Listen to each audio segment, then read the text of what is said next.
Being broke is not always about being lazy. And I know that people may have put up this perception like, oh, double your hustle, double your hustle.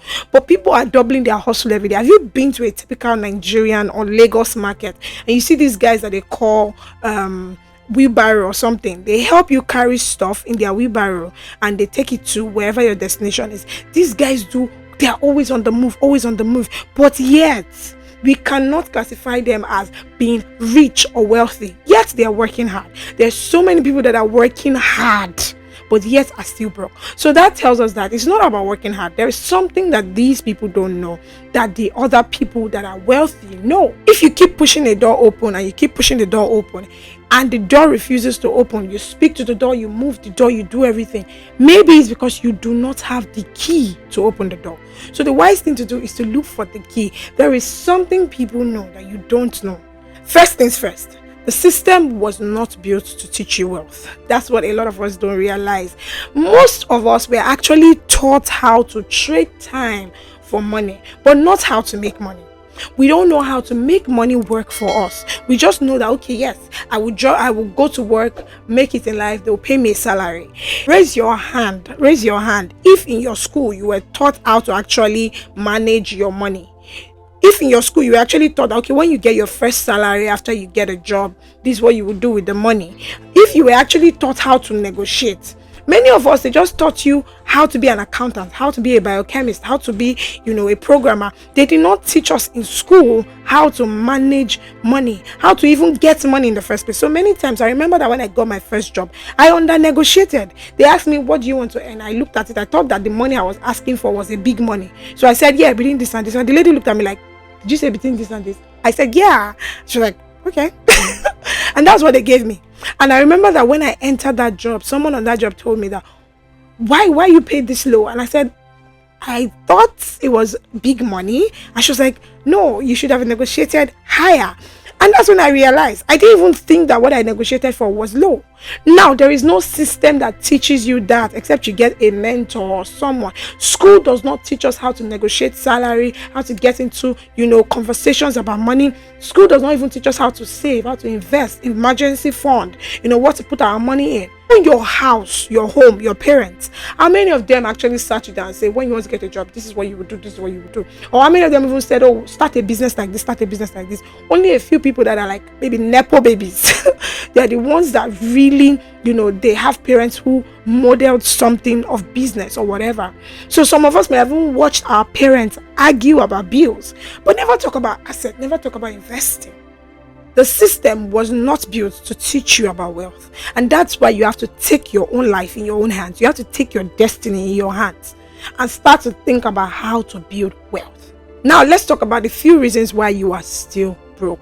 Number one, you are focused on only earning and not building. Most people are taught on chasing paychecks, not to build systems or assets. So they are working hard, they are earning, but they are spending as much as they are earning and they are repeating. So the mindset of why many of us wanted to be rich was so that we could spend, was so that we could buy cars, so that we could, take our family on vacation. We weren't thinking about earning as a legacy project. We weren't thinking about earning as I want to leave something for my children. We're thinking of ourselves. We're not thinking of earning as, I want to build assets. We're just thinking, if I just make 500k, everything will change. Hello, everything will not change, because there's something called lifestyle inflation. The more your income increases, the more you increase your lifestyle. But you will not increase your lifestyle if you have a plan. So if you are focused only on earning and not building, you will keep going in that cycle. And that's why you have to have a plan for what you want to use your money for. And even as a financial educator, I realized that I asked myself one day, what is your financial plan, Fadikemi? And I realized I did not have a financial plan. Many of us don't have financial plan. We just want to make money. That's all. You have to sit and ask yourself, what do I want to have built by the time I'm 40? What do I want to have built by the time I'm 30? Many of us grew up in homes where they taught us spiritual goals and all of that, good habits, but they never teach us about financial growth. So many of us are only focused on, let me just make money. But what is your building intention? What is your plan? What is your financial plan? So what's the solution to this problem? problem is you're focused on only earning and you're not building. So what do? Start thinking in terms of net worth, not net income. Start thinking, okay, what is my net worth by the time I'm 50? What's my net worth by the time I'm 60? Start asking, how much of my income is building something for the future me? What am I planning for myself now that will build what I'm looking at? You could say, I want to retire by the time I'm 40. What is your plan? So you can't be focused only on earning. Start focusing on building. Number two reason why you are still broke, why many people are still broke, is that they were never taught about money psychology, which is what I said initially, but I spoke from the school angle. Now, many of us don't understand this thing about money, and this is what I learned from the book Psychology of Money by Morgan Housel. Your relationship with money is actually shaped by your emotions, not just mathematics. Don't think that because now I'm making 500k, my money will suddenly go up. Many of us have fear of success, fear of failure. We have guilt when we say we want more. So you see people asking questions like, is it bad if I want to make more money? Is it bad? Especially if you're in like religious circles. Some of us have this subconscious belief that I'm bad with money, so you will always be bad with money. So recently I attacked a particular money belief that I've always had, and I realized this when I read this book, I think Psychology of Money by Morgan Housel and The Secrets of the Millionaire Mind. I've forgotten who wrote that book. Those two books helped me to understand that people don't just make money decisions by just the interest is good or the inflation is working. Most people actually make money decisions by emotions and by where they are coming from, by how their father treated money, how their mother treated money, what they grew up seeing about money. And I realized with myself that the reason why I was so hesitant about investing in the stock market was because at one point in my life I had heard a parent say that they invested in the stock market and they've not gotten their money back, or the bank didn't work or something. It took me breaking down that money belief, demystifying it and saying, yes, that happened to my parent, but it's not going to happen to me. So there is a way that you can react around money. It could be because of the way your parents acted around money. Some of us want to get rich because our parents were very broke and we hated how that made us feel. So when we get money, we want to spend on all the things. We want to splurge actually on all the things that we never got as children. And so you enter into the cycle of debt too. So we have to ask ourselves, what is my money story? What did I learn about money growing up? How did money make me feel when I was young? What beliefs am I carrying that may be limiting me? The reason why you don't invest is because you're thinking, they will scam me, they will scam me, they will scam me. Till you get to 70 years, you realize you don't have any investment. So what do you think about money? That is what researching about. Third reason why you are broke is because you are underpaid. Yes, I said it. You are underpaid and you don't know it. Oh, well, some of you know it. Some of us are not broke because we are bad with money or because we don't know how to save, invest, put everything. Let's be honest. We are just underpaid. We are under earning. Some of us are in our 20s, our 30s, our 40s, but we are working in low paying industry. And so because of that, there's really not much that can happen to our salaries or our business or whatever. So for me, I'll say that look at your industry. Are there people in your industry that are actually on the high side, that are actually making money? Are there people that in your career line that are actually making money? Because for example, if you are a doctor in Nigeria, doctors are not totally paid well if they are working in the basic private hospital or even government hospital. So but if as a doctor you go work in a pharmaceutical company or something, you are likely to earn more. So that's different industry, even though it's the same career path, right? So you have to check, what industry am I in, and am I playing in a low paying industry? Is this industry going to make me money, or should I just stop deceiving myself and pot or go to another industry?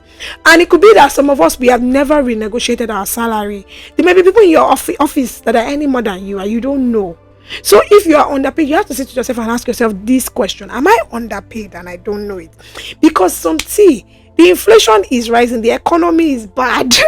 So it may not just necessarily be because you are not working hard. It's just because you are underpaid. So you have to understand, what's the solution to this? Learn your market value, upskill.